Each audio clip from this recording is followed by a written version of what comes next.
to cloud. Nice. Yeah, well, we appreciate that. 'Cause you know, Ed Carrier, who I work with, the Suquamish elder, he will love to see this, but he has no internet or computer, and David actually offered to go over with his laptop once we get it on the PNWAS YouTube channel and sit there in his house and go over it. Yeah, good excuse to go visit him. So don't say anything bad about Ed. What's that right. again, David? Oh, I said it's a good excuse to go visit him in his house. So I'm Right. looking forward to that. Yeah, you haven't been there? No, I did a long time ago, but not recently. So Yeah, well, you have to take Samantha. yeah, it seems fair. Okay, well, I'm gonna start us off here with a little introduction on stuff. And if I can get it going, and I sometimes have trouble getting this. I shouldn't say that it kind of preordains it. Well, there we are. Can you see it? Mhm. I have to bring it up. Now, is it full screen? Holy No, I cow. think it was full screen The before. problem is I'm at the very end of Oh. everything. Okay, Yeah. now can you see it? We see it in presenter mode now. All right, well, we're We gonna, did have it full screen. yeah, you mean I have to swap displays, so does that work? Yeah, there you Yeah, go. there it goes. Yeah, okay, well, thank you for coming, and we should have a good ability to interact here. This is our 15th PNWAS Zoom meeting. And I was hoping Pat Pringle was here, our geologist. He gave the very first one, and they seem to have always worked well, especially since we can record them. And he did it on the what's called the Tamwax floods, how the Chehalis River, we're constantly as a theme talking about entering the American continent through the Chehalis drainage, the first place before the ice flow where you could actually get into the whole second earth here, the American continent. Wow. But there were floods there, nothing like Missoula floods, but there were floods through there after ice dams would break with backed up lakes. And I'll show you something on that in an upcoming talk. But we're very excited to have you as our 15th one, and it seems to work very well. And an amazing book. I don't know if you see me in the picture, but this is a outstanding book that covers so much on the species, on the use, on the cooking, and if you're down in Olympia, Jamie, there's going to be a book reading of it on the 16th, right, George? That's right. Orca Books. That's right. And what's the time? Oh, I believe it's now I'm stumbling here. I was going to say 6:30, but around then is Yeah. without going to my calendar. That's as close as I can say. So Okay, but Orca's a good place for that. yeah. And just some good news. Ed and I were just honored at the National Archaeological Conference, where we received the award for excellence of archaeological analysis, March 31st. Here it is, the actual plaque, and Ed and I were jointly honored.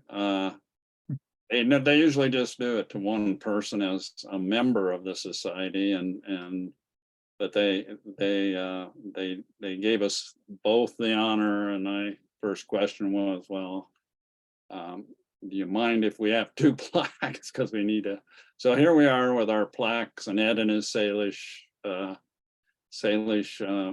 twill work, and and the president there. So that's on the science side. On the cultural side, maybe a little bit more dramatic, as Ed just got the National Endowment for the Arts 2023 National Heritage Fellowship, which is the tops honor that you can get in the country in arts. So tell Jane, and I know Karen knows this, and he's very excited. So in September, we go back with his great grandkids. Dale has 5, but he has at least 3. And the 2 great grandkids are going to witness him getting this big metal medallion in Washington, D.C. at the That's great. Library of Congress, we believe. And when he gets there, he'll be met by our congressional, probably Patty will be there to greet him. What's Patty's last name?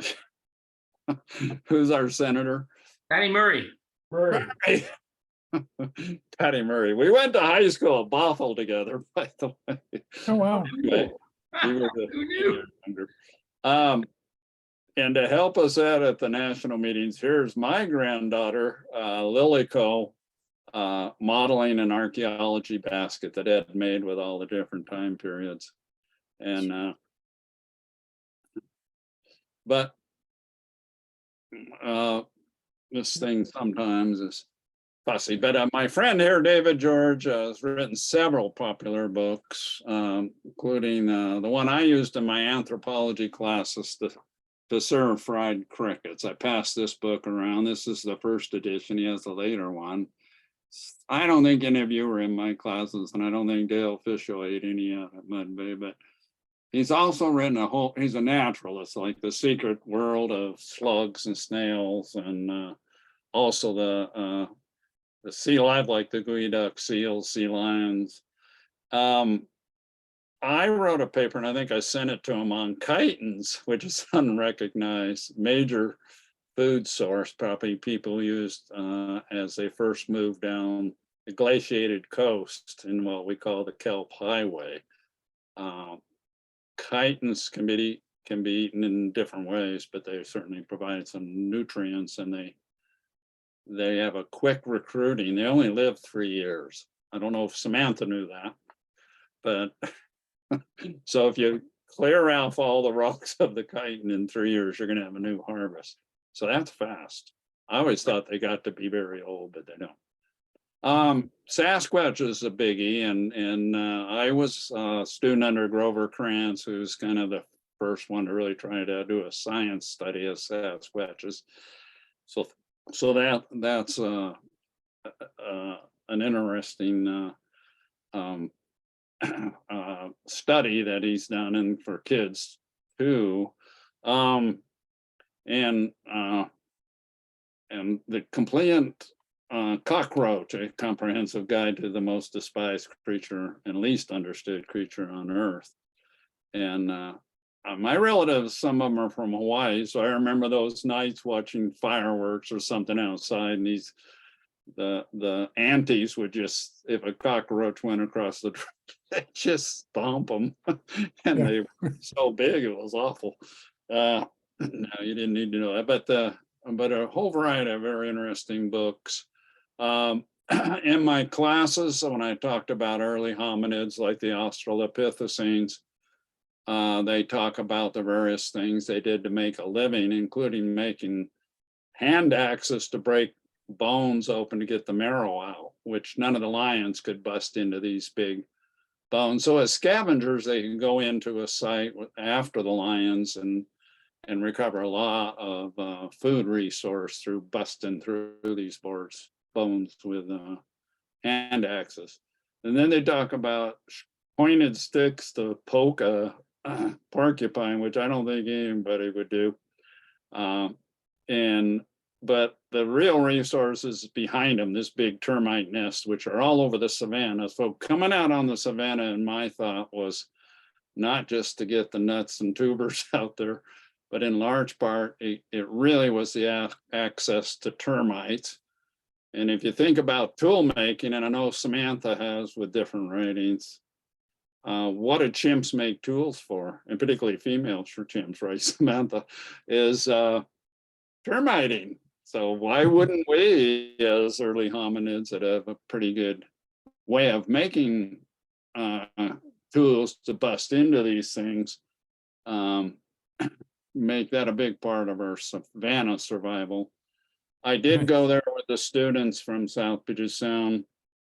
Yeah, this thing. And you can see termite nests were all over. A bunch of the Maasai kids herding goats we were far more interested in than our goats. They're standing on a big termite nest. And inside you can really get a lot of food resource, including if you break it in to get to the royal chamber here, the queen, which was a Maasai thing to do. The Maasai's had they would send kids out and say, well, don't come back till you get the queen out of a termite nest. And then this is out of his original book, but shows you how much omnivores we are, but it makes sense not only in those early pictures of, getting a few, gophers and porcupines and meat out of bones, but also, the roots and tubers. So this is a really good picture for that.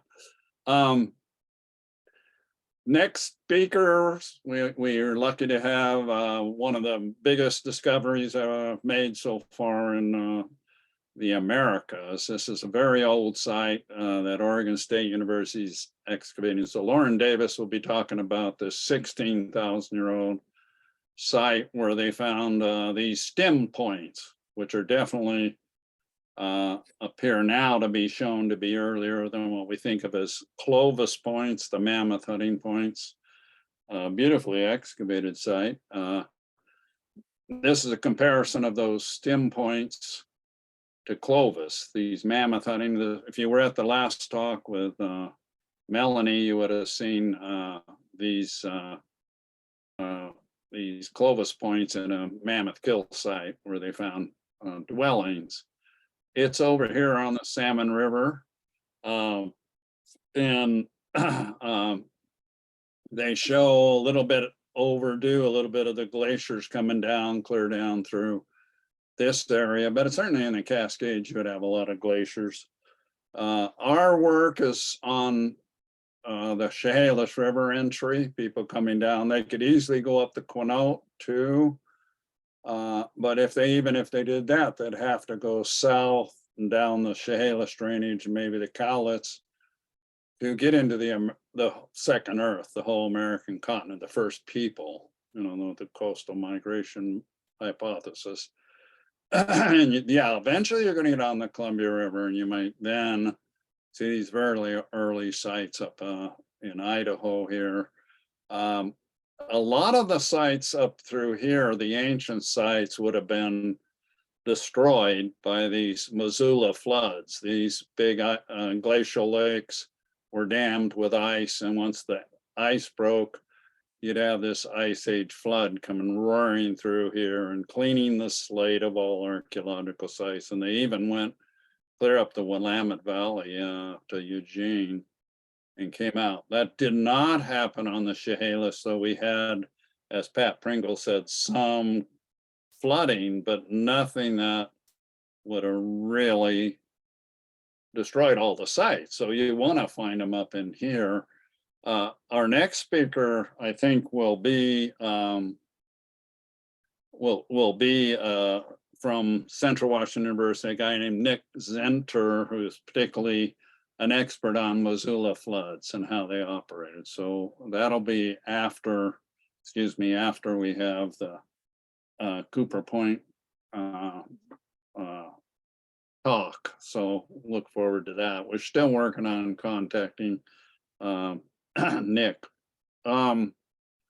So we better get going with our talk. This is an incredible contribution. If you haven't got it yet, we really should. They have some very nice old pictures. They'll probably show this, but this is our mud bay where Dale and I did some excavating for some serious work at a site called PNWAS. And as Dale will tell you, it was just packed with Olympia oysters. Our report, which is only a quarter of a square, we kept all the hinged Olympia oysters and butter clams, but just a quarter of a square. And then we have a very small sample of the whole site. There were 113,000 reported Olympia oysters from our work. And like I said, the butter clams were probably the main resource. They were after to store and trade, and it's 4 times the meat. So we found a lot more meat weight, in fact, with 30,000 butter clams that were reported. Let me introduce the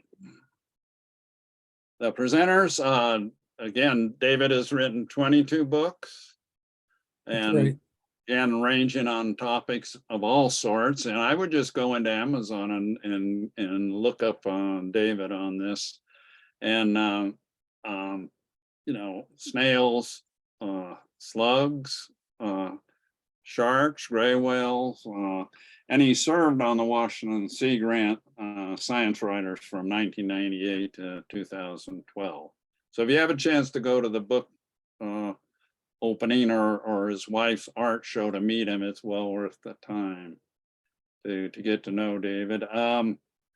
Samantha is a science writer for Sea Grant, and that's located with the UW and I believe in NOAA, but she's done that since 2017.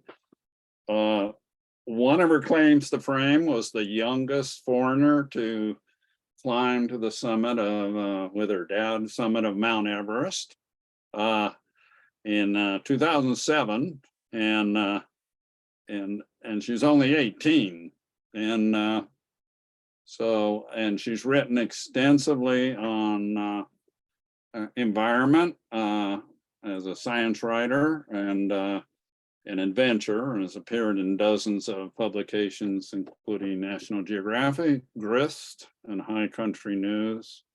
She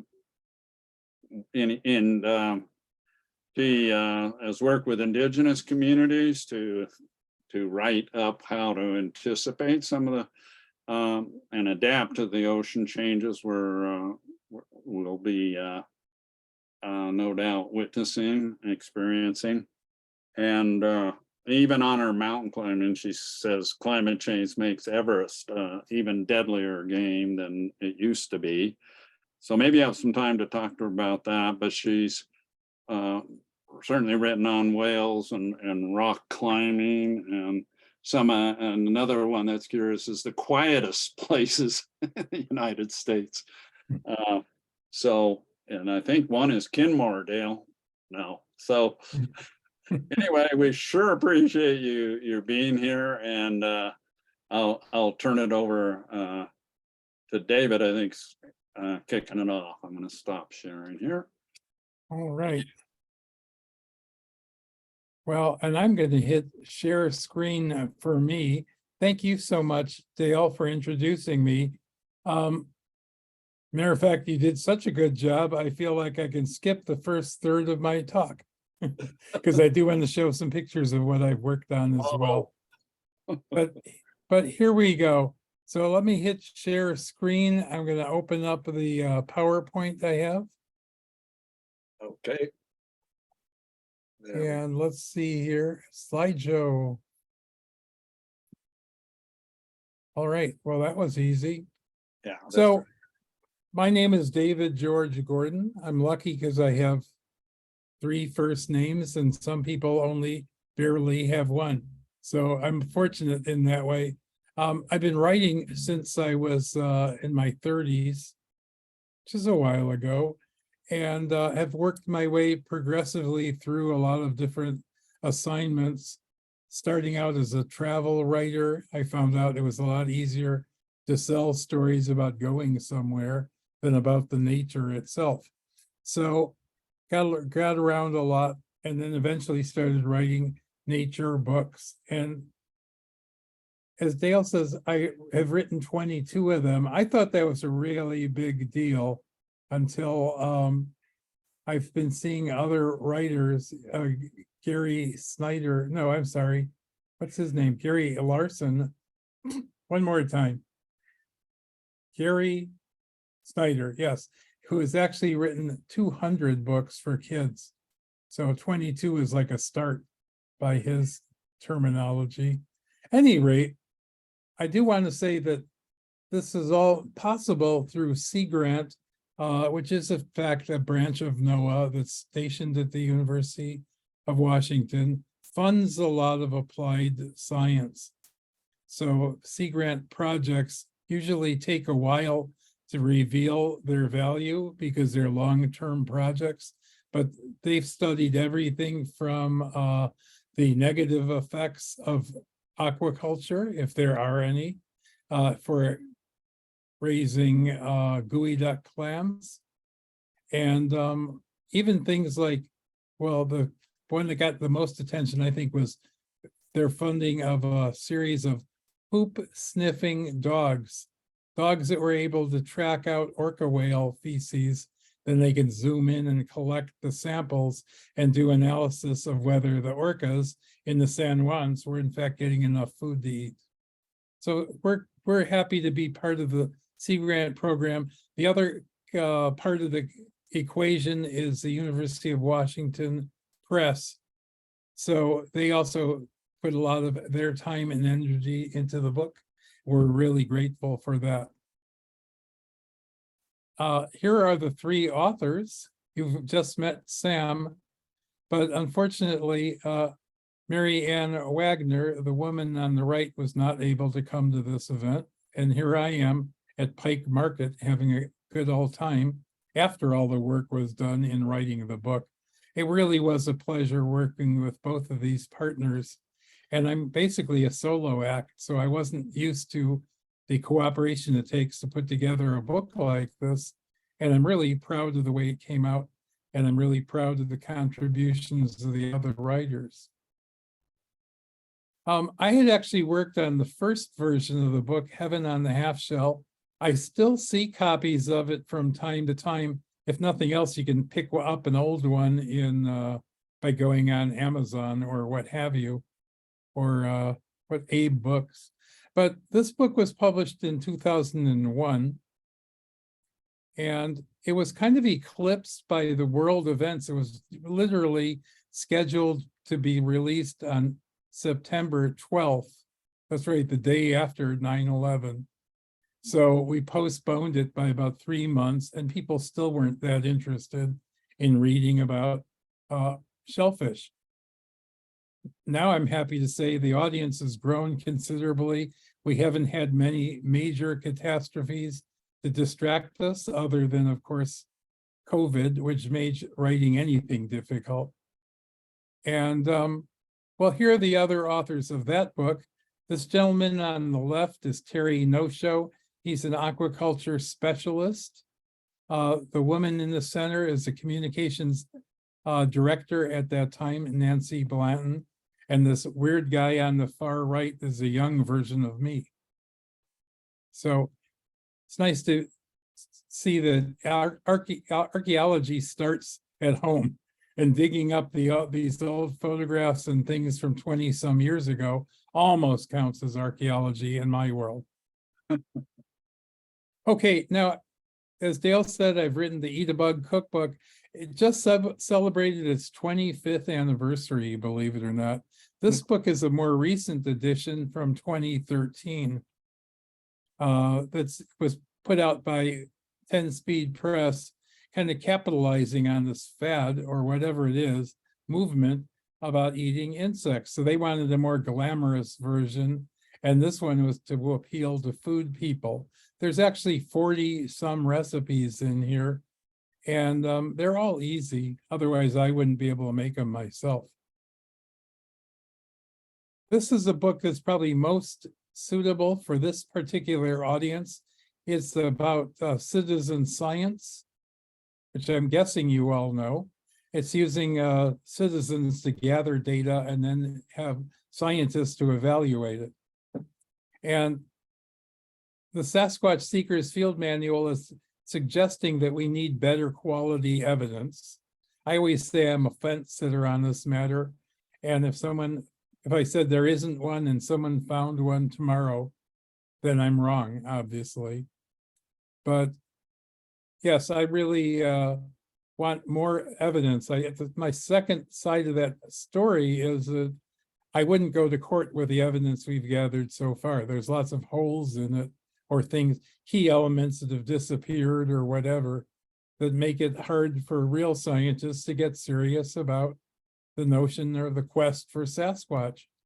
And I talk about how to recruit people to have them on your side as opposed to against you, but also just to really get your act together with the data that you gather and share it. Don't think that we're talking about the treasure that only one person is going to win, because they can actually share their findings and stop being secretive about it. Maybe we'd actually get somewhere, who knows? Okay, here's the one I love the cover from. I found out this photograph is part of a exaggeration postcard, and one of the originals of this is in New York at the Met Museum. So this picture is a classic. When I redid this book recently, I wanted a better cover, so we got rights to use that. And it's probably the only book you're going to read that talks about how to put gooey ducks back into the ground after you've dug them up, because that's the thing to do if you're really only curious on observing them and you're not planning to harvest them. You can return them. This is my current fixation. I bet none of you have seen this picture before. And this is actually a creature that popularly is known as Cadborosaurus. It was a name that was given by a newspaper in the 1930s to this strange creature that people kept seeing in the waters off of Vancouver Island, actually off of Cadboro Bay. So without knowing what it was, they decided to name it Cadborosaurus. And there's been an amazing number of sightings of this creature, I think about 300 of them. And my introduction to this was through a gentleman from UBC up in Canada, Paul LeBlanc, and he's an oceanography professor, but he also studied sea creatures just out of curiosity. Cryptozoology is a fancy word for that. And this is the one I'm currently gathering data on. I was doing great right until they closed the border with Canada when the pandemic hit. I couldn't get up there to visit with people. Fortunately, I did do a few trips, but now that travel is back again on the agenda, I definitely want to get up there and get more information. I guess I'll also put this out to you all that I'm very interested in getting information from the tribes. And, it's hard as a complete outsider to this community to get in on the good side and have people tell about their tribal perspectives or beliefs. And that's where I really could use some help. So if there are people watching this program and want to get in touch with me, you can go to my website, which is davidgeorgegordon.com, and send me a message that way. That would be great. Because this book, I think, is probably about 3 to 5 years away from being completed. But so far, what I've gathered has been pretty good stuff. Okay, so enough about me. Let's talk about oysters. And, the one I really love the most is our only native species of oyster. We have many different kinds of oysters that are grown commercially in Washington and throughout the Northwest, but only one, the Olympia oyster, Ostrea lurida, is actually native to the Northwest. It's a small oyster. Have any of you eaten one of these before? Yeah, oh good. Yeah, I know it's kind of like eating somewhere in between pistachios and shellfish. They're quite small. So this picture is really kind of a great exaggeration in itself. But yes, this is the oyster that people were eating at Mud Bay, at that excavation, and just pretty much anywhere where you could find oysters, usually in estuaries where fresh water is bringing nutrients in to meet the seawater. But this photograph is one that we were able to track down.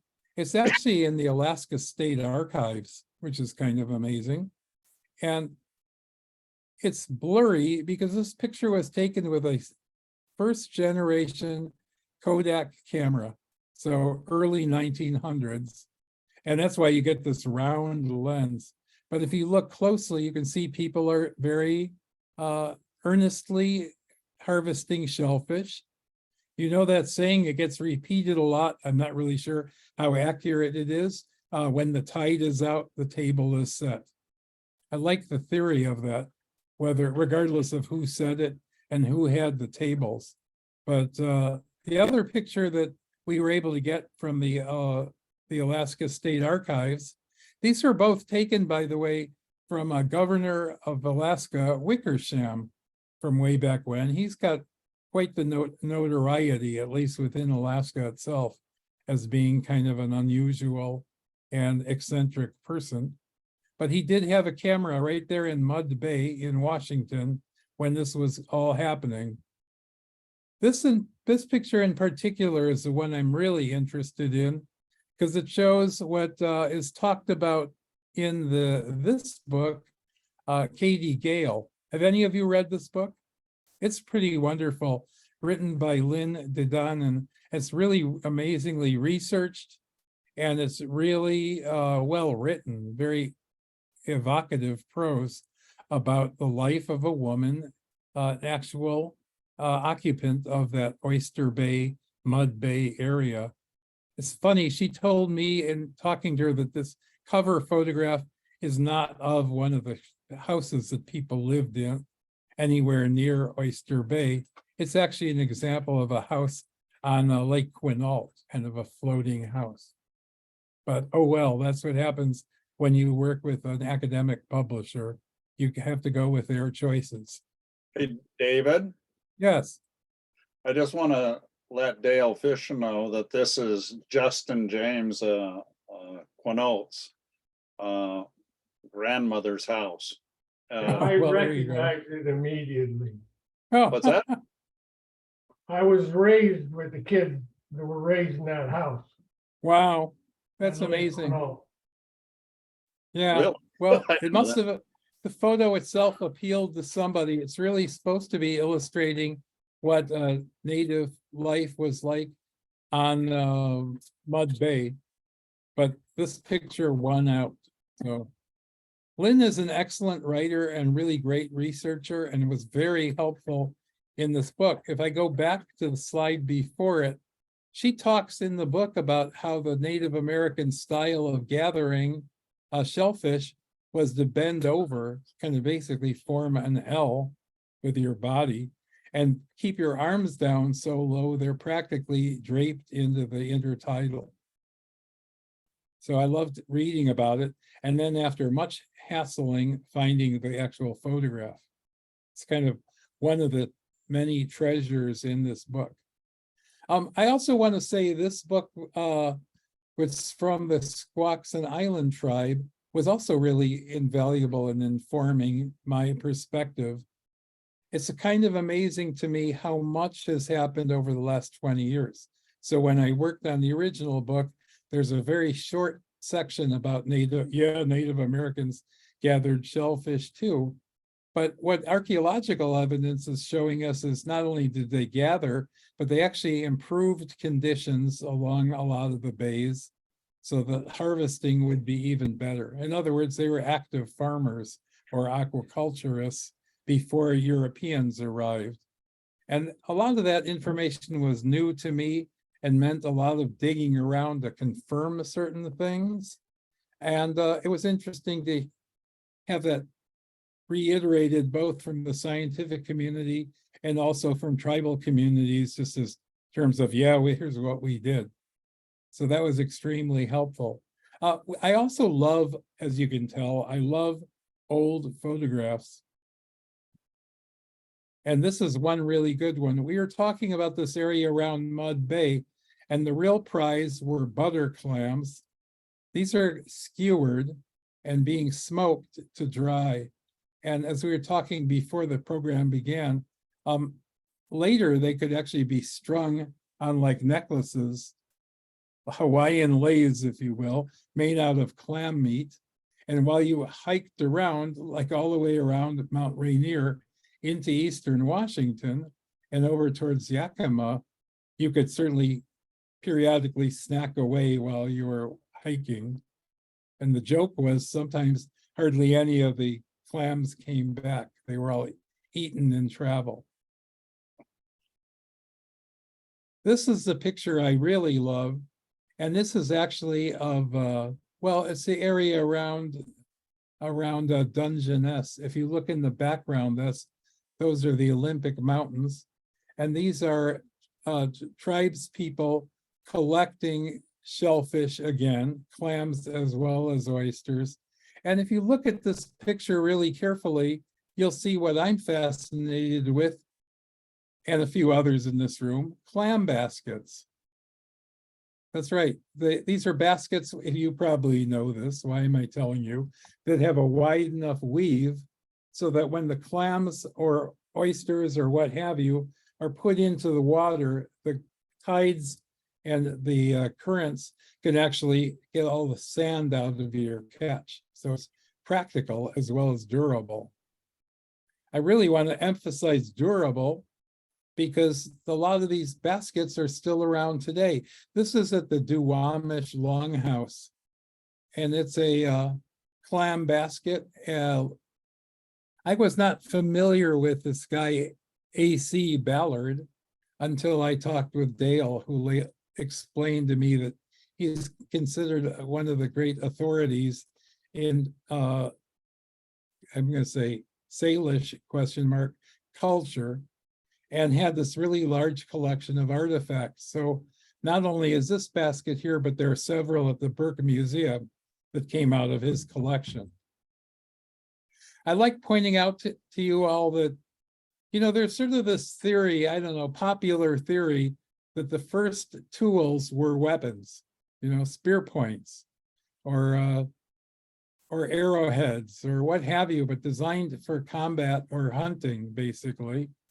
And in actuality, Ursula Le Guin, do you know her? Science fiction writer, rather. She actually wrote an essay that I found fascinating. And she said probably the first tool really was a basket, because you needed something to put things in. If you're going to go out clamming, your first tool is going to be something to put the clams in. And I love that idea. She says, basically, if nothing else, you could use the baskets for schlepping your children around, because they needed to be carried as well. So having said all this, of course, some of you in the audience tonight are not surprised when I show you this picture from the excavation at Mud Bay. And basically they're pulling a basket, correct me if I'm wrong, I think 800 years old. Yes. Out of the mud. Yeah, it's at the very bottom. And yeah. 900, yeah. So wet site archaeology rules. I didn't really know much about this term before I started working on the book. And through Dale Croce, he also introduced me to this gentleman, Ed Carrier. He was talking about it at the introduction. Ed is an amazing man. I think he's nearly 90 years old. So he's been at it for 80 some years. It's a skill he learned from his grandmother to weave baskets in traditional styles. And now he's being recognized for all of his contributions. If you want to buy one of Ed's baskets, good luck, get in line, because most of them are going straight to museums these days. By the way, those are native Olympia oysters for scale in this basket. We were able to borrow some from a Puget Sound Restoration Fund for this photograph. But Ed's work is really amazing, and most of it goes directly to collections of museums. So pretty much everything he's working on now has already been spoken for. Wonderful guy, and I'm really happy to be able to meet up with him through this project. Here's their book that really kind of opened my eyes. reawakening ancient Salish sea basketry. Because I should have mentioned this earlier, Ed is being informed by some of these digs, and when they come up with a basket that's 800 years old, he can look at it and study the design and replicate it in some of his work. Pretty amazing. Yeah, he never dreamed that he could possibly see anything older than, 200 years old at the most. And it just was so excited to know that he actually could look at these much earlier baskets because of archaeology, wet sites. And I have to say, I'm kind of amazed because they obviously lasted a long time. They were completely biodegradable, made out of all natural materials. They're superior to what we can come up with today. Like those guys in that other slide we were looking at earlier for harvesting commercially, harvesting oysters. It was like a festival of plastic baskets, which never go away. They eventually break into little micro bits and they're with us forever. I'd rather have a cedar root basket anytime if I had the choice. So 3 cheers for Ed. Okay, I'm going to shift gears now.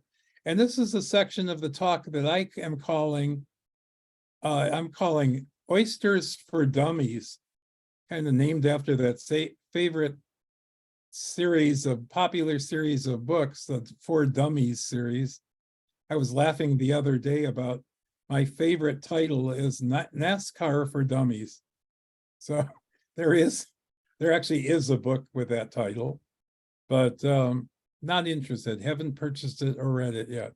So this picture actually goes back to the days of the gold rush in California in 1849. This is a 49er and a cartoon of one because he's bringing everything he thinks he's going to need to get by digging for gold. So someone was parodying a prospector about to go out into the gold fields and get rich quick. As it turned out, very few gold diggers really got rich. The ones that got rich were the people who outfitted them. So whoever sold this gentleman all that supply is probably nowadays his great grandchildren are enjoying the fruits of his labor. But not too many people from the gold rush came back with much to show for it other than tall tales. Most of them came from the East Coast and arrived in San Francisco. It was a long journey. It's before the Panama Canal, so it was a pretty big trip. And look at all these boats out here in the harbor. This is actually what San Francisco looked like around that time. No high rises yet, no Bank of America building, but lots of boats. And these boats were full of people coming from the East Coast who wanted to get rich. Well, the East Coast, they already knew the value of oysters because there are Eastern oysters too, but they did not know that laying all around this bay were the smaller Olympia oysters, and it kind of became a celebratory fad. If you hit a strike, you would order a plate of oysters for everybody in the house, and maybe pop a bottle of champagne, and it was a celebratory food. I'm happy to say that that association continues today, and people are really excited about oysters because they signify good times.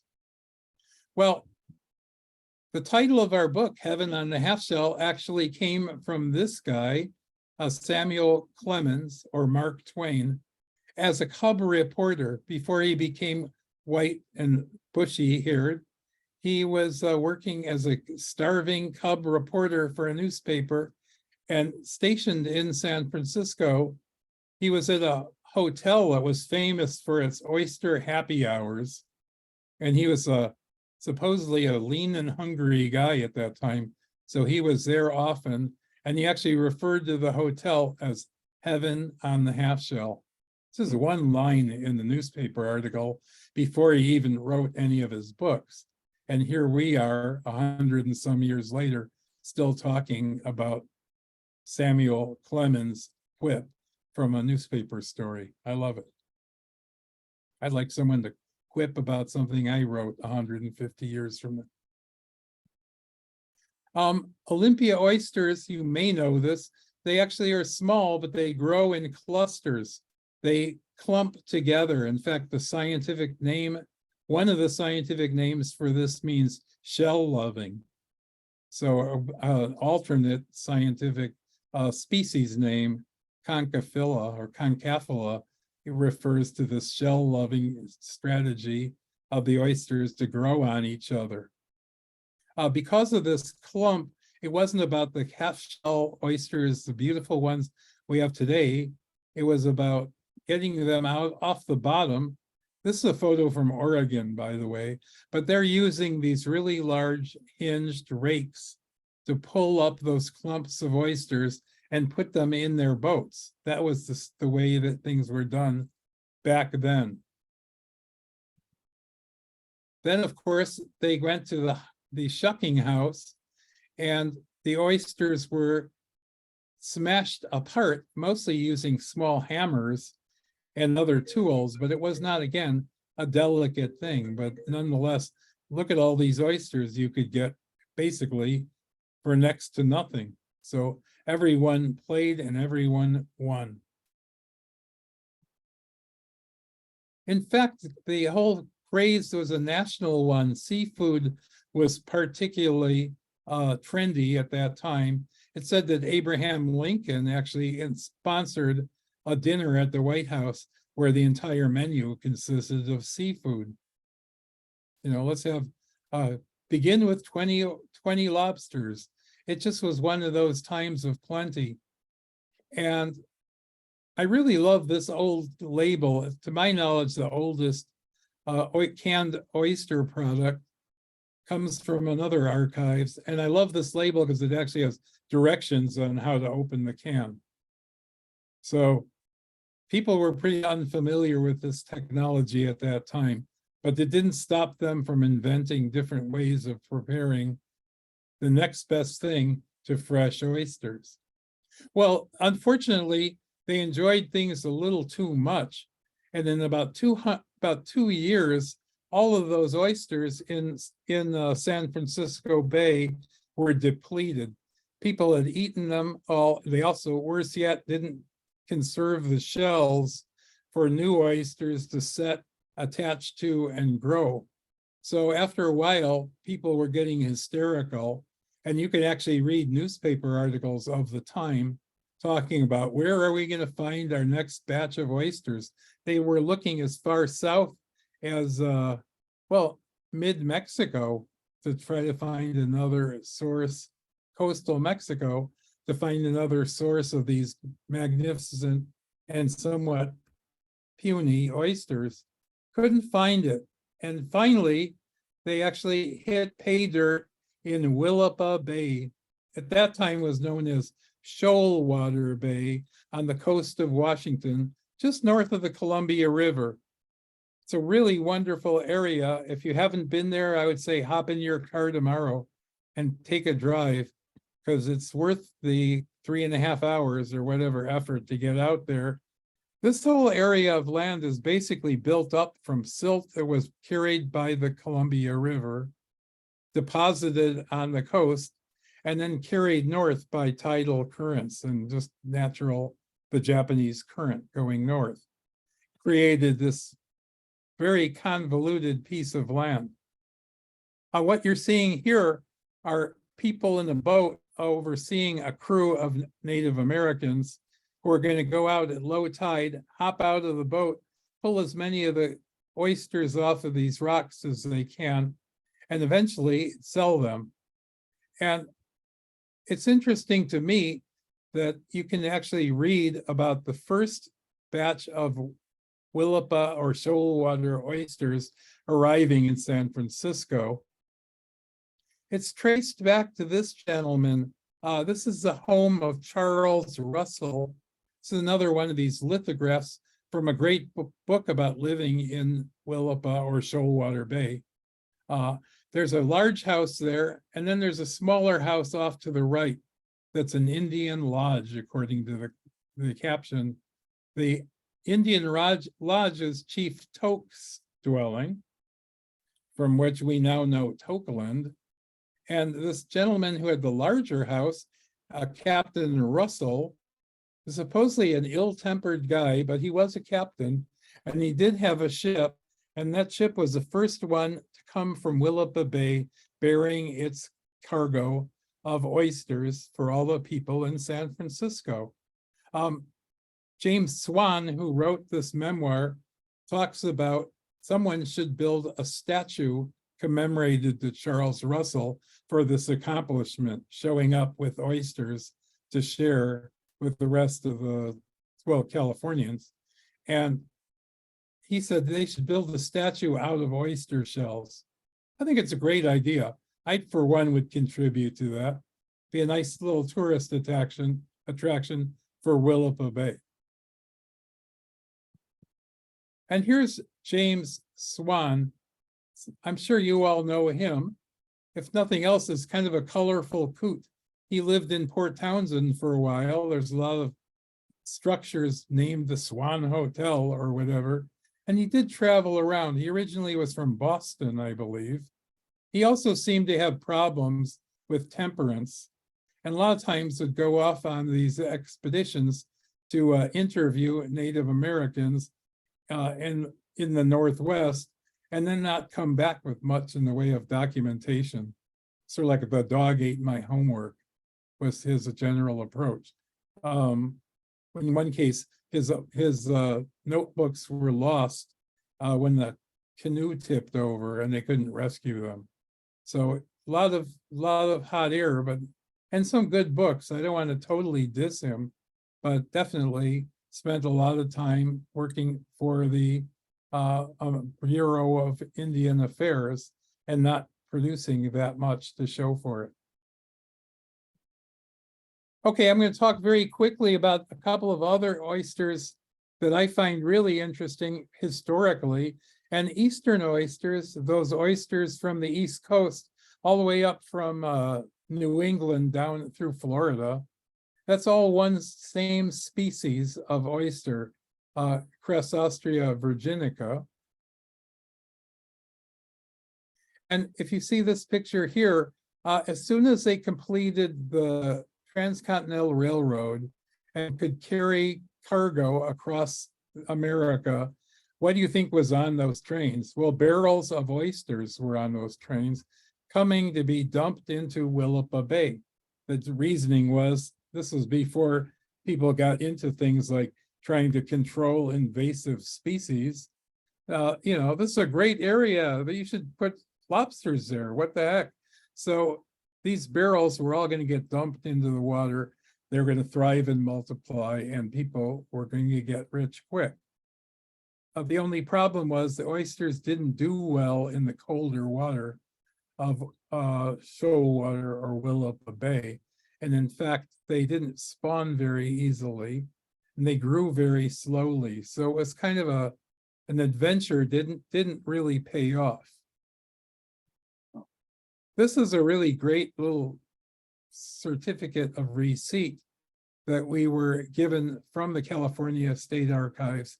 You can see in this one, they're buying on different dates, the 3rd, 10th, the 13th, and so on, 200 oysters on each one of those days. They add it all up with today's inflation and all. And I hope you can see this last little bit on the right corner, but they also charged for 2 shucking knives. So how many is that? That's 1,200 oysters and 2 shucking knives, $20.89. Try that by today's standards. Go to an oyster bar and see what that cargo would cost you. And this also is a can label. And if you really look at it closely, which believe me, I have, you can tell that's an Eastern oyster. It's not a Pacific or a native Olympian oyster. So Eastern oyster.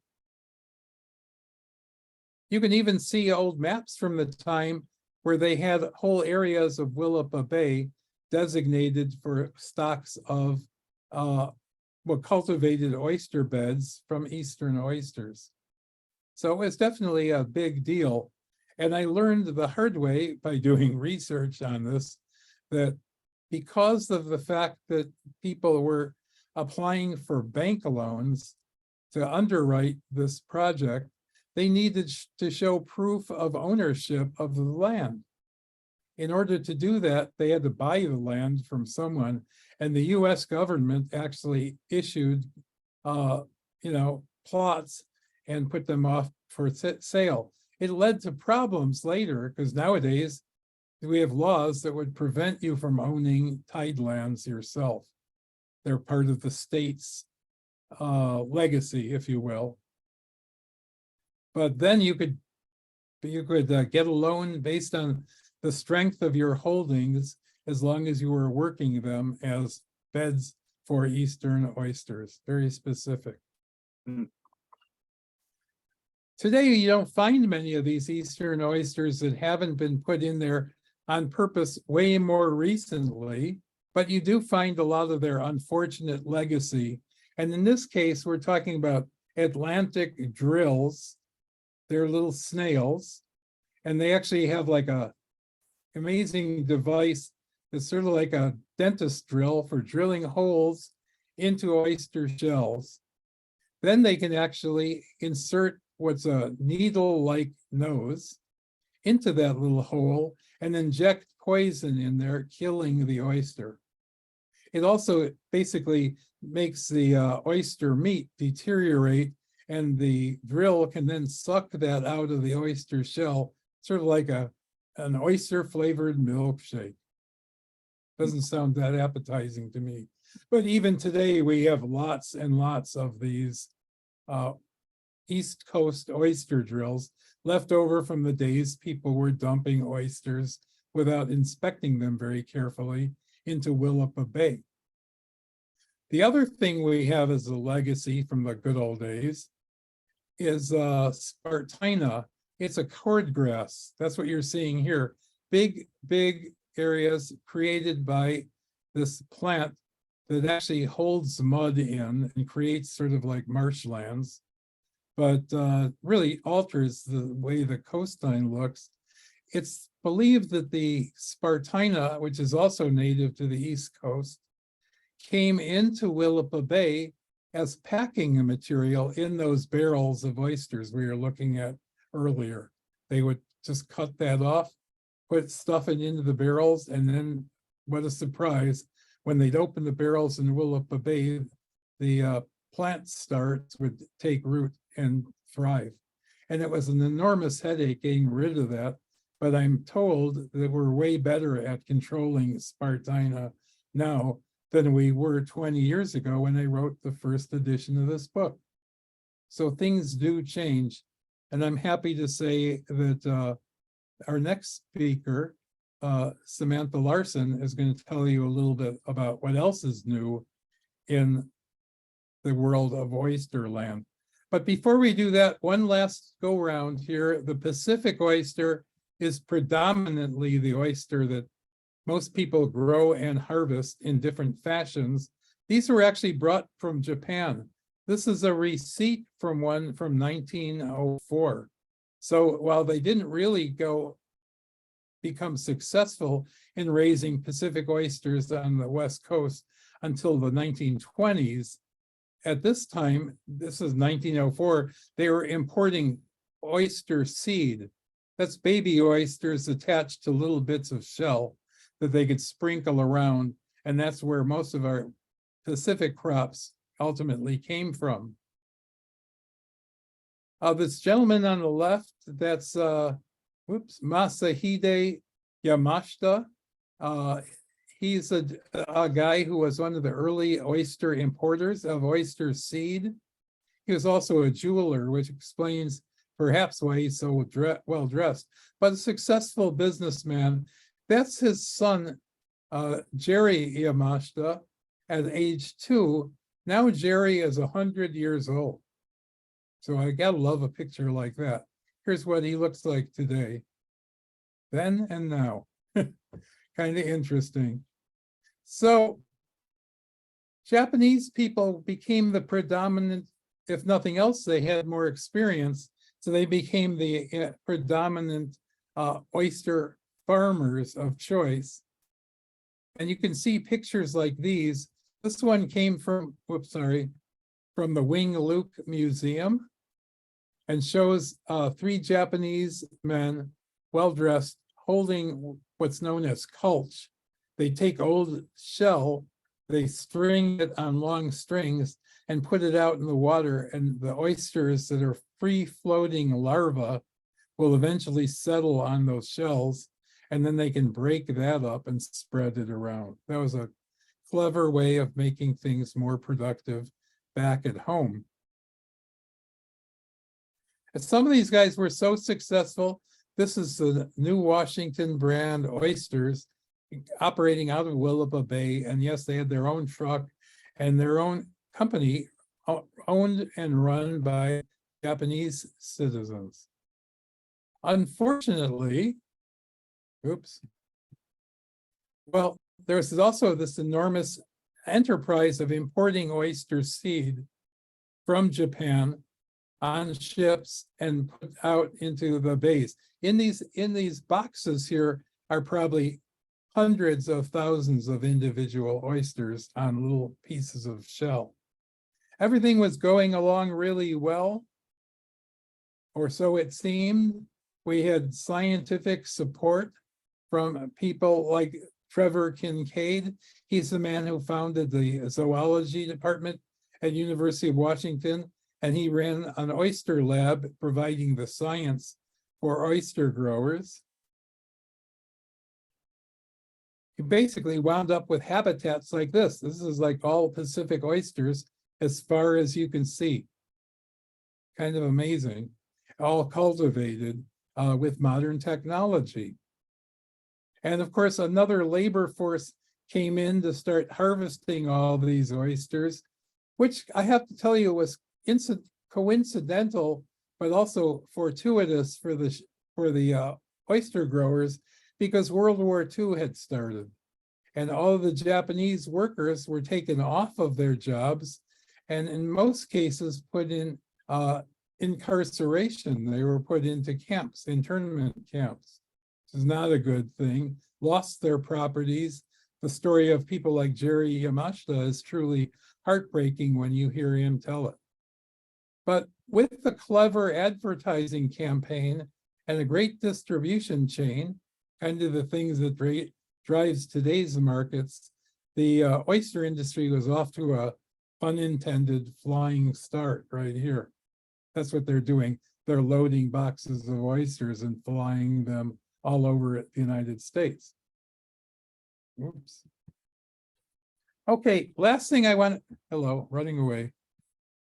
There, last thing I want to talk about before I hand the microphone over to Samantha is there have been so many different changes in technology in recent time.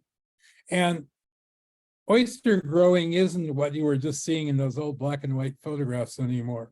It's a lot about off-bottom culture. These are bags filled with oysters. And if they flip the bags around, they actually get smooth, tumbled, if you will, oyster shells. So it's with very deep cups, lots of meat. It was a great technological improvement. Also less harmful on the environment than dredging stuff off the bottom, right? Definitely. And what came out of it is yet another kind of oyster that we included in our book, the flipped or tumbled oyster. And you can see this one is much smoother. It doesn't have barnacles growing on it. It doesn't have frilly edges. This is a Pacific oyster like the other ones you've seen, but because it's grown in these bags and flipped every day, either manually or employing the tides, you get these polished shells and much deeper cups. Everybody plays, everybody wins. Really good for the half shell trade. Whoops, sorry. Last picture I want to show you, I think, is this one. These are bags of oysters that are actually influenced by the tides. They have floats on them. So when the tide comes in, it raises the bag up. And when it comes out again, it gently lowers them down. So this person from Chelsea Farms Oyster Company in Olympia, near Olympia, doesn't have to go out manually and flip those bags every day. What a great relief. And I just love the way these oysters look and taste. So again, I love it. Okay, really, last shot I want to show is this one, simply because I just love this picture. The smiling oyster. It's a Pacific oyster. Sure is happy, isn't it? And I'm amazed that someone hasn't taken this piece of artwork and made it into a t-shirt or something. I definitely would buy it. Of course, I can't use my own taste as a meter stick for high fashion. All right, well, Samantha, it's up to you now to bring it on home. So I'm going to turn the microphone over to you, and let's give her a round of applause. Thank you. Yeah, a round of applause for David. Thank you, David. All right, I'm going to stop my share. It There. sounds like a new promotion opportunity to go hand in hand with That's right. giving Heaven on the Half Shell or selling Heaven on the Half Shell copies. Can have those t-shirts. That's right. Nice antiquity. You know, there are very few antiquities, by the way, from the oyster industry, because most of it takes place in salt water on a pier or something. And if you can find stuff, even those boxes, those crates, they're heavy duty collectibles. All right, take it away. Great. Well, first off, thanks so much, everyone, for being here and sharing your evening with us.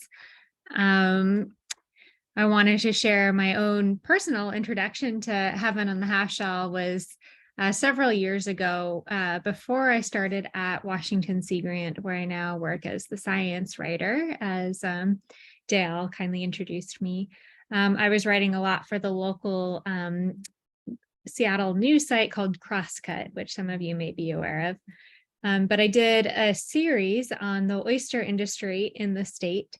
And through writing that series, I was so fascinated to learn about how something that I had always thought of as a simple food was actually so complex, and how the story of the oyster wove in so many different scientific, environmental, and social history topics. But the first edition of Heaven on the Half Shell was a huge reference for me when I was writing that series. And I also got to meet David a couple of times around that time, including getting a cooking demonstration for him of cooking crickets back at the Grist headquarters. And I got to write a review of his book about Sasquatch when that came out. So I was personally delighted when David came to us at Washington Sea Grant with the idea of working together on the second edition of Heaven on the Half Shell. So in this newly revised and expanded edition, it's now twice the length of the original edition, including a brand new chapter and lots of additions throughout the text, and also lots of new recipes, which our co-author Marianne took the lead on the recipes. So I just wanted to share a bit about some of those new additions now that you've gotten the history. One thing that we really focused on was having a greater recognition of the diversity of people involved in the aquaculture industry. So we included more expertise, quotes, anecdotes, and photos from more women and more people of color throughout the text. And this was really subtly, or aim was to subtly weave it throughout the text. We simply wanted to reflect the oyster growing community as it really is. And in the case of featuring women, it was so easy because while a generation or two, maybe most of the shellfish farms were owned by men, these days they have been passed down through the generations, and new shellfish farms have come up. And as folks have passed them down to their children, it seems like they've particularly passed them down to their daughters. And now there are so many women who are owning and operating shellfish farms. And if you look in the halls of, the marine biology departments, there's so many women leaders in those fields as well. We also wrote a new section describing the critical role of labor from immigrant communities and how over the decades, these workers have included immigrants from China, Japan, and also Central America, where so much of the shellfish workforce comes from today. And we talked a lot about wanting to interview members of today's immigrants communities. And so while we end up discussing these trends in full closure, we encountered challenges in interviewing these members of the workforce for a variety of reasons. One of which was, as David mentioned, we were reporting this book during the peak of the COVID lockdown, so it was really difficult to go and visit farm sites.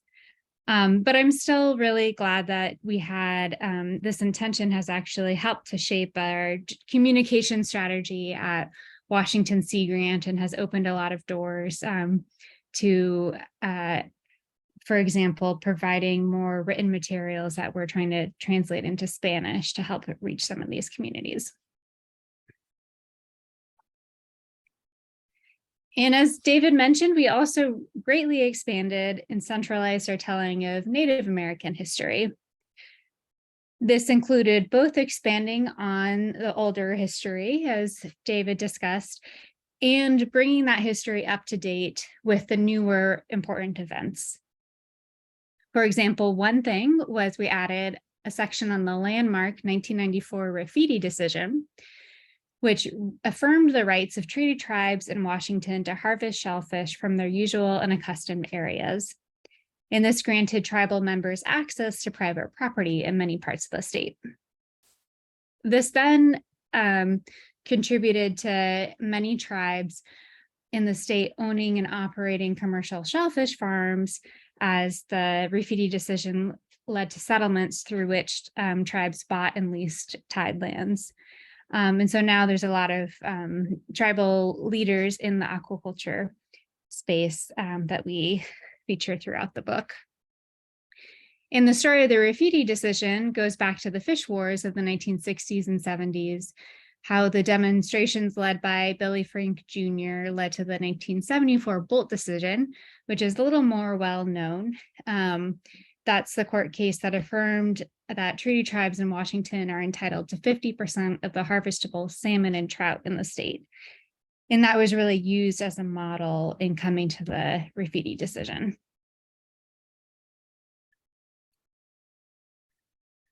There's a whole new chapter, as I said, which covers a lot of the big new challenges that oyster farmers face. This includes a story of how acidified waters decimated the stocks of Pacific North hatcheries in the early 2000s, and how ocean acidification continues to threaten marine ecosystems. For example, in this photo, we see a pteropod, which is a tiny marine organism that forms its shell out of calcium carbonate. And it's at the base of the food web, so it's really important for the general health of the ecosystem. And in this photo, you can see that the left of its shell is visibly damaged from acidified waters. And in the 2000s, particularly in the Whiskey Creek hatchery in Oregon, they were finding that their larvae were dying by the millions, and they finally traced it to acidified water.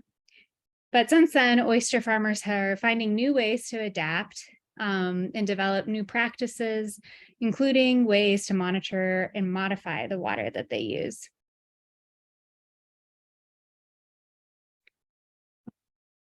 The text also covers ongoing challenges, such as pollution, burrowing shrimp, harmful algal blooms, and heat waves. I'm sure you all remember the historic June 2021 heat wave, when it got to be, it was 108 degrees in Seattle. This decimated the shellfish crops for a lot of growers in the Pacific Northwest. This happened just as we were wrapping up the manuscript to send to UW Press. And for us was a real-time demonstration of just how damaging these environmental challenges can be for marine farmers, and a reminder of what's at stake for them.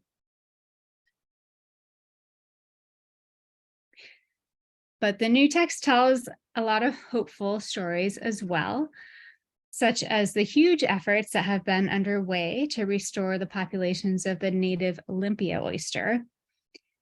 In this photo, we see Betsy Peabody of the Puget Sound Restoration Fund, who's one of our book's advisors, who's been leading many of these important efforts to restore Olympia oysters. And now you can find Olympia oysters on some menus, not always, but a lot of the restoration strategies are for restoration itself and not so much for food production, although that is also happening.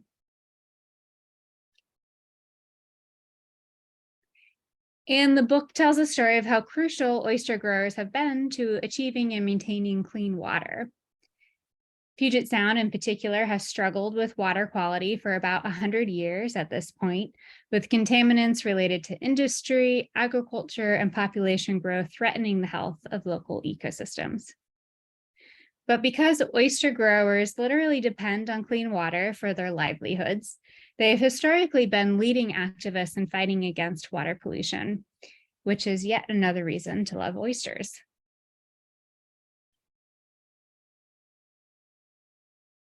And another story I wanted to share with you all that I find particularly hopeful are the efforts of tribal nations to reclaim food sovereignty and build resilience to things like ocean warming and acidification through clam gardens.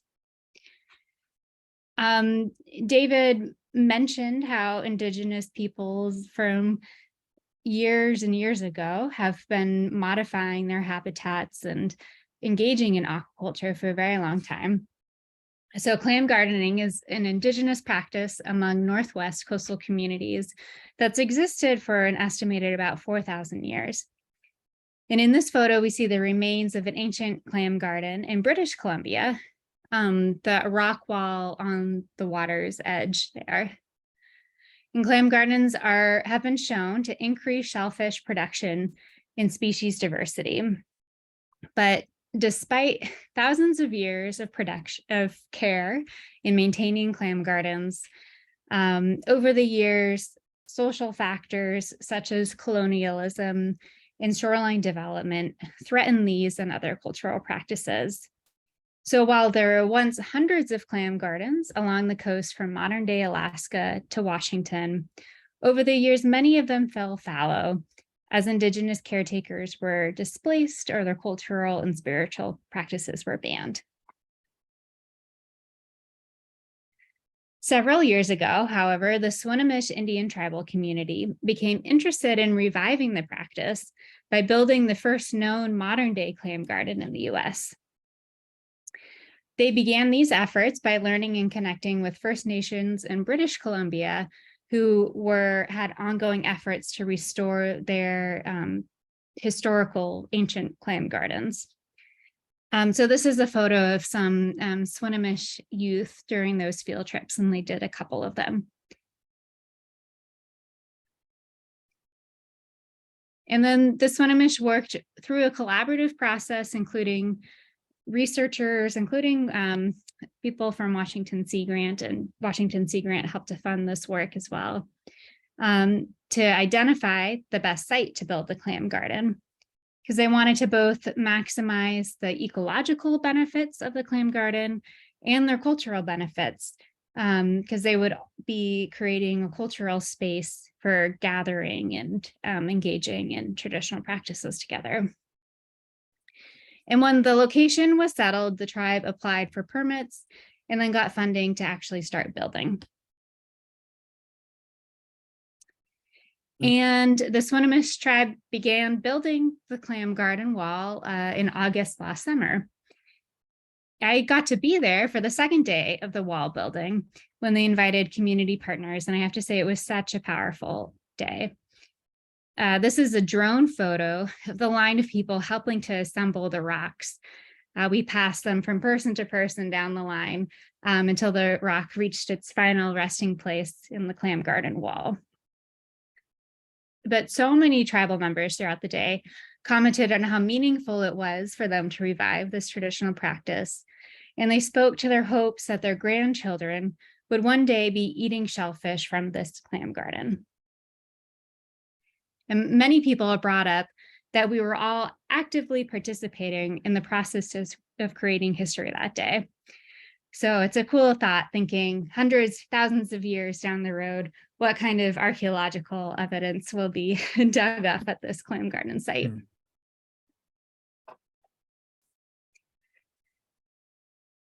I do think that this long-term vision and hope for the future is common amongst a lot of shellfish growers, both tribal and non-tribal.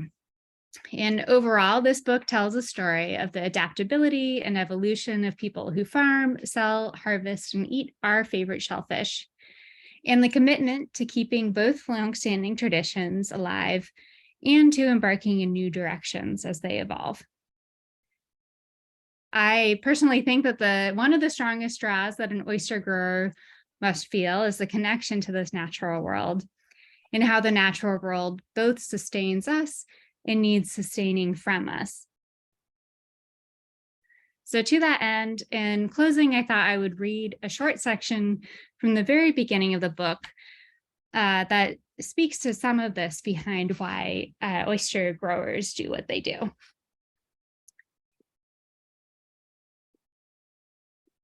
One of the most powerful pulls toward oystering is the romance of a life spent out on the estuary. The trade offers the grower a connection to the tide flats and to the sea beyond, and the chance to cultivate something that has a positive impact on the place that they hold dear. After all, oysters purify the water as they eat. An adult can filter as much as 50 gallons of water a day in its quest for plankton, and their shells provide helpful habitat to other organisms. As an endeavor dictated by the ebb and flow of the water and the needs of living organisms, growing shellfish makes farmers especially attuned to the intricacies of the natural environment. Routinely rousing themselves in the middle of the night to work outdoors, an oyster farmer is sure to acquire an innate understanding of certain facts of nature, while the rest of us cozy up under our comforters. As Eleanor Clark wrote in the 1964 classic, The Oysters of Lochomere, oyster farmers come to gain the sense of 1,000 subtleties, imponderables of the sea, which in conjunction with the endless labor and patience go to make up the deep commitment associated with the word métier.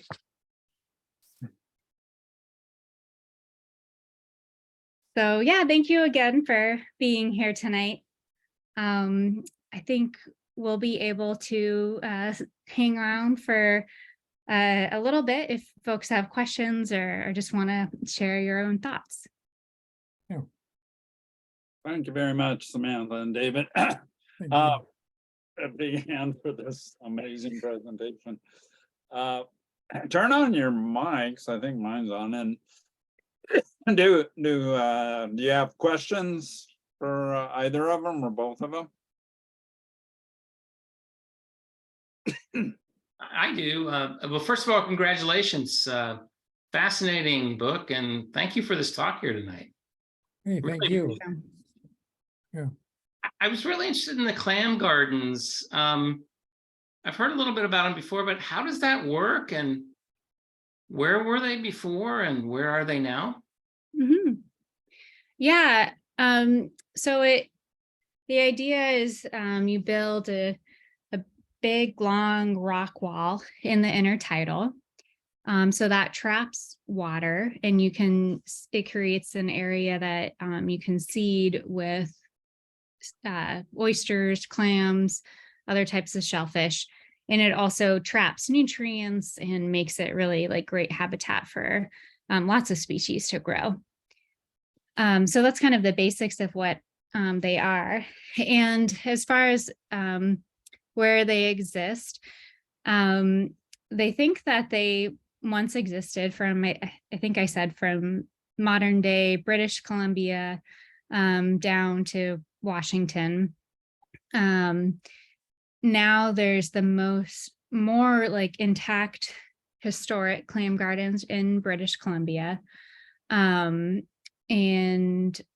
But there's been a lot of enthusiasm, not only from the Swinomish tribe, but from a lot of tribes to bring this practice back. In fact, there's a tribe, the Malahut, I think on Vancouver Island, who they are another example of, they have had historic clam gardens, and they came to the Swinomish wall building event to kind of see and share in those practices, to see how they could then revive the practice in their own community. But it would be a little bit different, because instead of starting from scratch, it would be reviving the in the same place where the remnants of the old clam gardens have been found. So in the past, the Indigenous people were able to know how to seed and to all of that. My impression is that it was less about seeding in the past rather than creating the habitat. Got it. So it created like kind of like a giant tide pool almost, Yeah. where shellfish could self-seed. Got it. Okay, that's very good. Thanks. And I think I wrote in the book that they would not only build walls, but they'd use logs and old canoes, so that were no longer seaworthy, would become great habitat for raising oysters in particular. Kind of like a dike, by putting in boards and old canoes. Yeah. That's right. Questions too? Anyone else? I was curious, you show oysters with some acorn barnacles on them growing on the surface. And those were the most numerous individual shell in the Hoko Rock Shelter for 900 years. It isn't, again, meat weight significant, but it was certainly heavily collected. Did acorn barnacles, were they brought in with some of the species from other places, or any kind of information on how acorn barnacles might have come in or been involved with oysters? I'm not really sure about that. If I recall, acorn barnacles are fairly sizable. Yeah, that was large. like they were edible that I Well, saw pictures. They don't have to be too big, just about the size of a dime is fine. And you were mentioning during our earlier discussions about chitons being a preferred food. So I think there was a lot of broader definition of our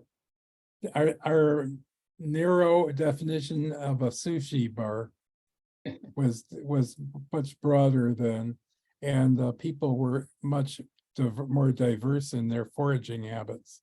So it wouldn't surprise me that, well, goose barnacles are considered a delicacy in Spain.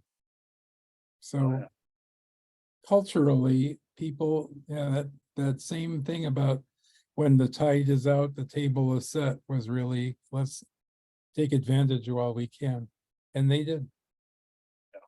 The acorn barnacles are considered a royal person's food too. It Oh was yeah, that's right. collected off the rocks. And like you say, it's not part of our diets, but it certainly was a good part of subsistence. I'm not sure again how the oysters, you get them on mussels. That's what you steam your mussel, but you're also steaming a big barnacle on it that you can get the meat out of. Yeah. Gee, you're making me hungry. But they tended to just start a fire on top of a big acorn barnacle patch on the rocks and go gather other things, then come back, and those come off in big cakes. It's hard to get acorn barnacles off anything. Yeah. But once you cook, big beach fire on top of them, they come off in big cakes. And then you use a rock to bust them open, or you take those cakes back to put on mats for the royal people. Hmm. Wow.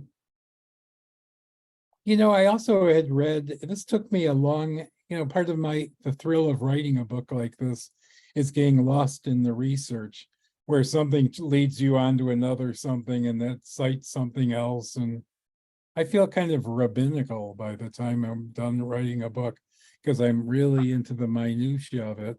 Well, one of the things I found was a reference to the fact that around Totten Inlet in southern Puget Sound area, they were finding a real large, I don't even call them submerged walls that were made out of old cracked cooking rocks.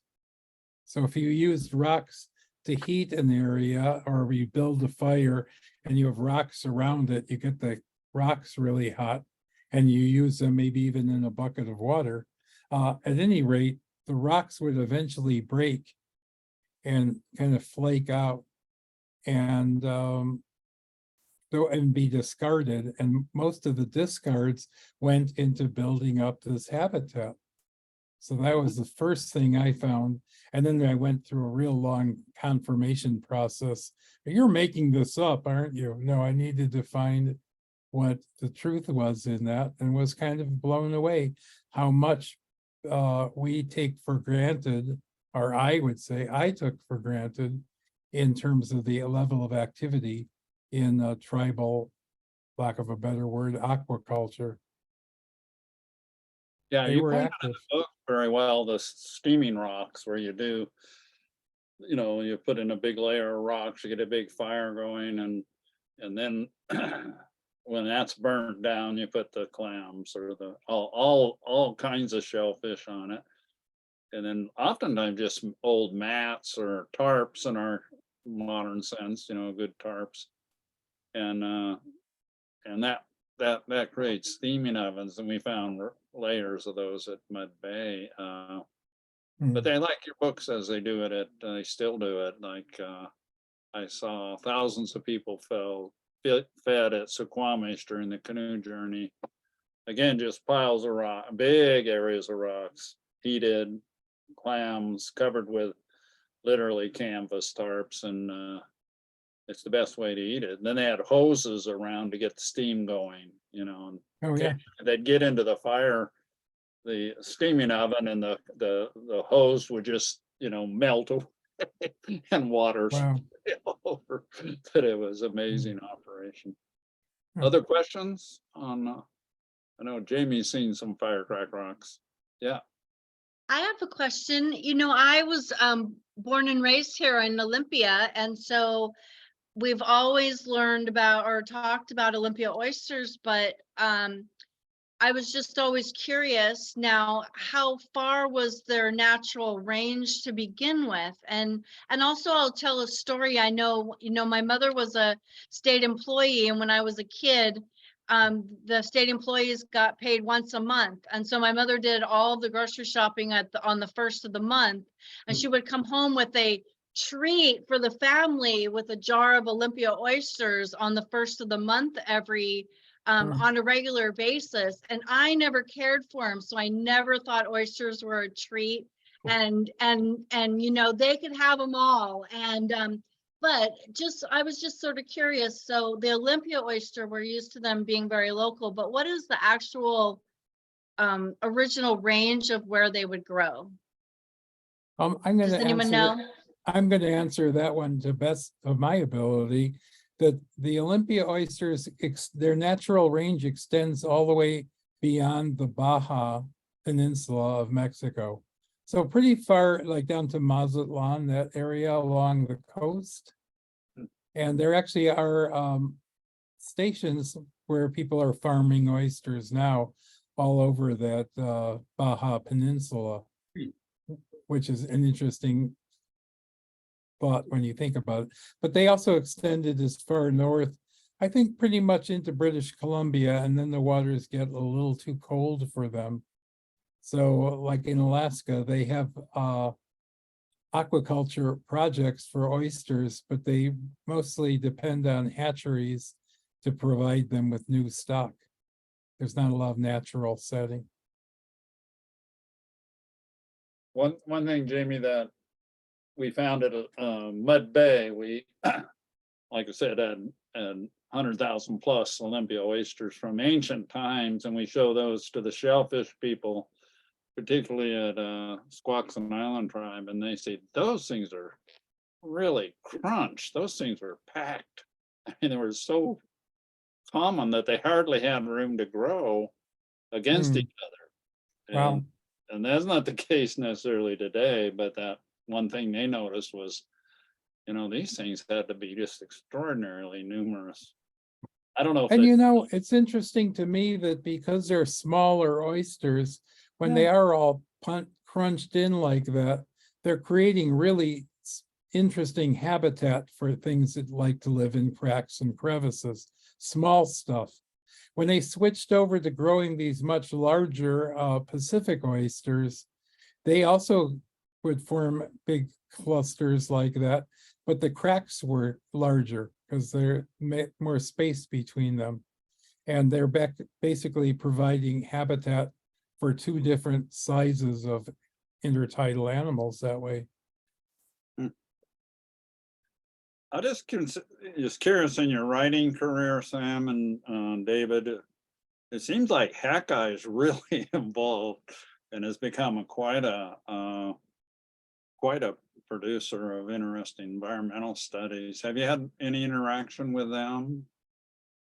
Yeah, I actually got to Okay. visit their lab in British Columbia, which is, and I'm blanking on the name of the island, but it's this beautiful space. And yeah, and they have a couple of Trinket different Island or something like that? Trinket? oh, Yeah. sorry, what was that? Trinket? No, I know what you mean. Yeah. But you been to the lab? Yeah, I didn't get to, it was part of a longer trip up the inside passage, but so I didn't get to stay very long, but it was so neat to see. They just have beautiful facilities, and yeah, they do a ton of amazing research there. And then from a writing perspective, it's also really interesting that they have a separate arm, a Hackeye magazine, which is comes from the same like funder, but they very intentionally keep it separate from their research, which is all about coastal issues, coastal and marine. It's a magazine, sorry, about coastal and marine issues. And they publish a lot of really great articles and videos and some high quality stuff. So I definitely recommend checking them out if you haven't. I want to second the motion on Hackeye magazine. Really wonderful material, journalism handled really well about the natural environment. Thanks. Yeah, the owner of that, or the one that developed it, that you visited, is like a Bill Gates of Canada, very, very wealthy individual, or produced medical equipment that made his wealth, and he and his wife put their wealth there into that kind of research. It's wonderful. Yeah, and also I just want to point out to David, this is this in Forks. This is Sasquatch Celebration Week. Oh, nice. They have speakers and all kinds of things. I went to the first one last year, and I actually wasn't too impressed, but it was interesting, the people involved. I'm very fortunate, and I've gotten to a point with my writing where I can write about whatever I'm interested in pretty much, whereas before I was very narrowly defined as a marine biologist. The Sasquatch book was a real eye-opener for me, particularly when I went around the state giving talks at libraries through Humanities Washington, the nonprofit group. And it was amazing to me how many people had eyewitness stories to share. In some cases, like 5 people in the same room. And surprisingly, not so much as you would think in on the Olympic Peninsula, but actually more in eastern Washington, around the Palouse and things like that, in wheat fields. But you can kind of tell at a moment's listening whether you've told this story before, you know, one of those kind of, they get really good at telling their stories. And then there are other people who are sort of, I've never really shared this story with anyone before, or this really happened to me when I was a small child in Auburn. And Yeah. it was just kind of amazing to me how many people had convincing stories.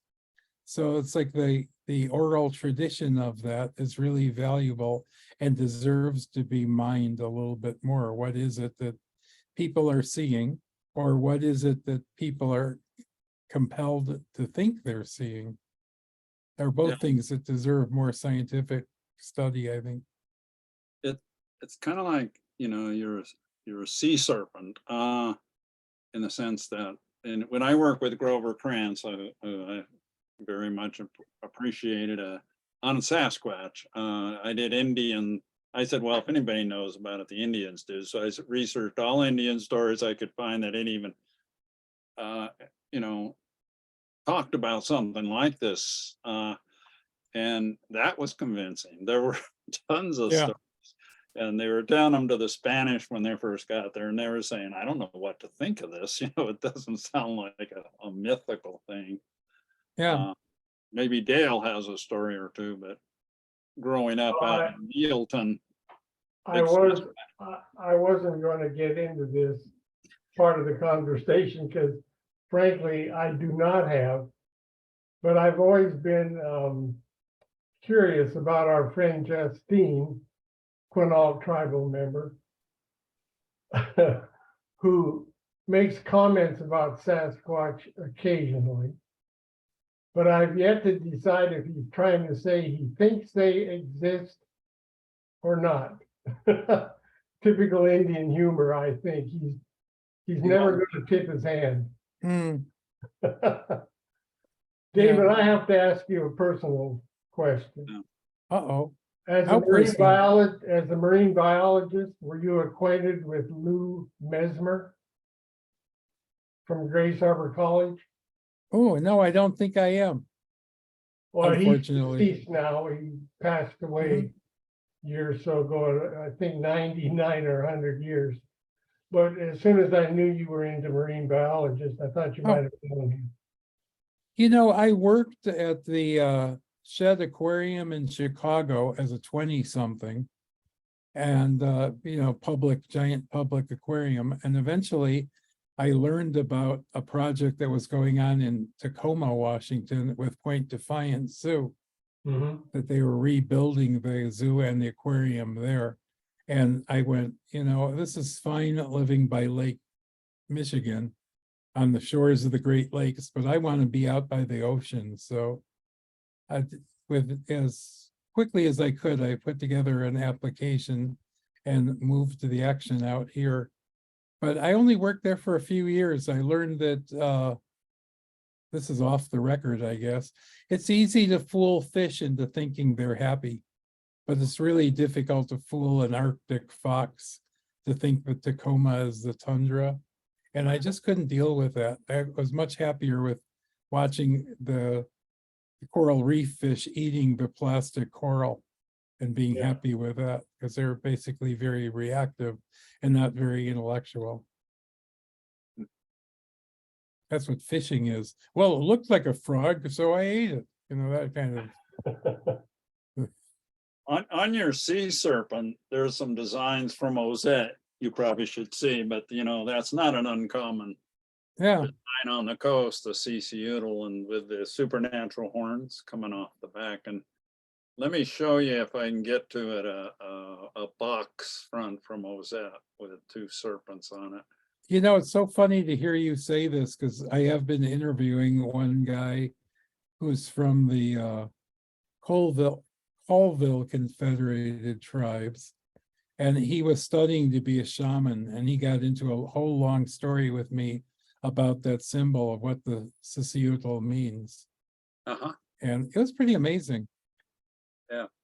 Here it is here, if I can get it up. Oh, great. Can you see it?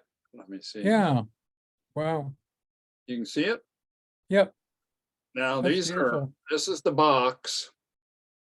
And there's your serpents. with the supernatural horns.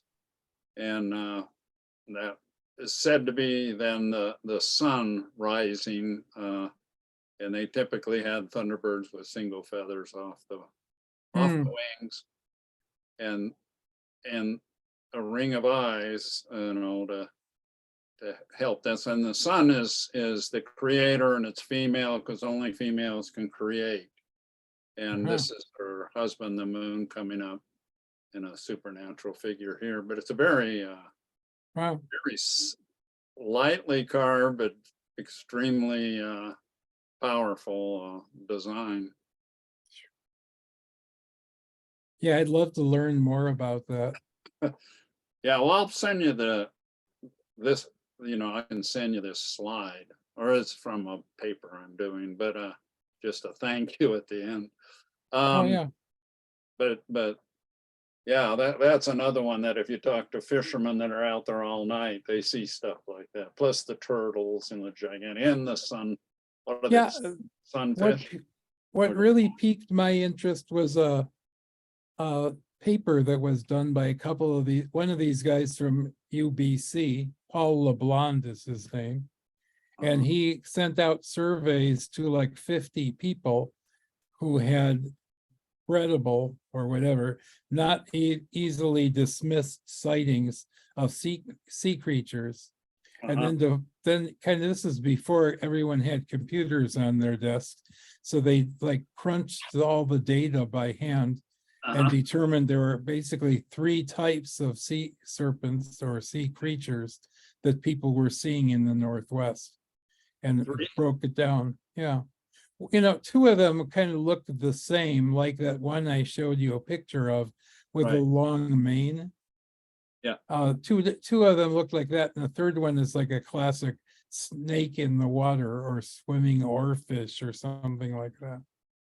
Yeah. It was an interestingly well-written piece.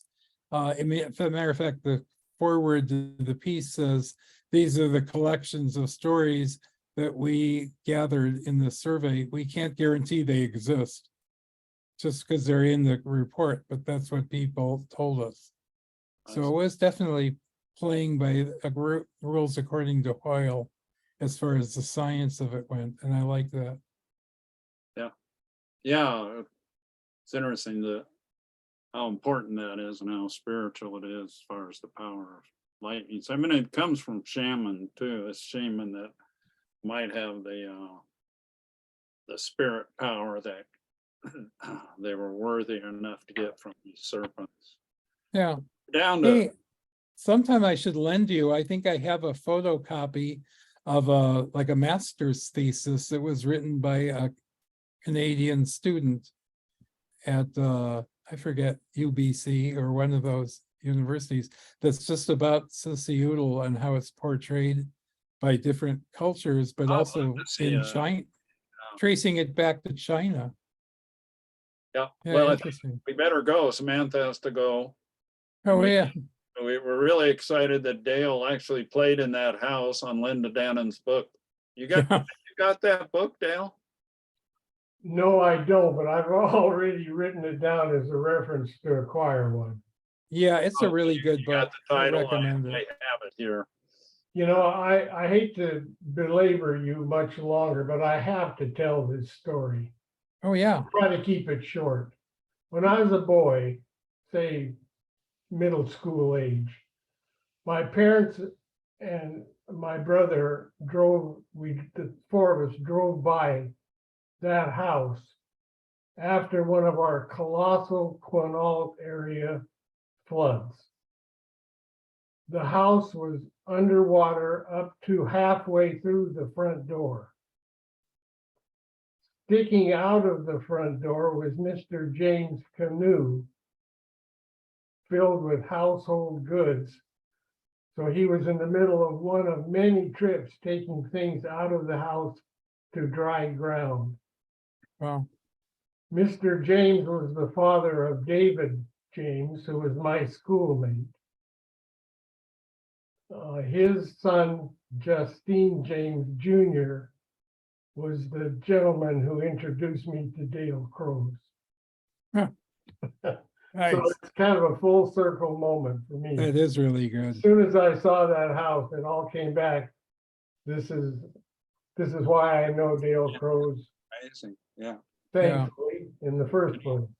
What happened, Lynn put that book out and didn't recognize that that was the James house. Oh, yeah. And Justine went through the roof. Yeah, I know. He wasn't happy. Rightly so. And, you know, that she used that family house picture and, but they made it up real, you know, they straightened it out real quick. Yeah. Well, know. and the version that I have of the book, I have it right here. Oops. Yeah. That doesn't work. That one is from the University of Nebraska Press. Oh, So I'm glad that they were interested, but they obviously didn't recognize the Quinault or a cabin on the Lake yeah, Quinault. on the cover. But no, Lynn straightened that out. Yeah. Justine and family and, you know, that happens, unfortunately. Well, before I go, I want to thank you all. That was intriguing program. Thank you. Thank Oh, you, well, thank Dale, you very much. and thank you, David, and we look to forward to working with you more. And then I hope, Dale, you guys can go to Karen's art show, Dale. I'm going to tell Oh, my yeah, wife. if you're up for an about it right now. adventure. And you can Yeah. meet everybody. Yeah, Great. great. Amazing, yeah. All right. Thank you. And Jane, Yeah, will thank love it. you very much. Thank you. Bye-bye. We'll see you soon, and I'm glad everybody's doing well. Bye-bye now. Bye-bye. Thank you. You know, we didn't have a big crowd, which I don't, you know, it just happens. And Oh, yeah. seemed like a ton of interest, but it just sort of ended. And I know people I told you were coming didn't, but that's okay. People that Well, were- I'm glad you're recording it so Now. people can see it at a later date. Yeah. That'd be good. Yeah. Okay. Thank See you. soon. Yeah. Bye-bye. Hey. Bye-bye. Good night. Again, and you're all doing well.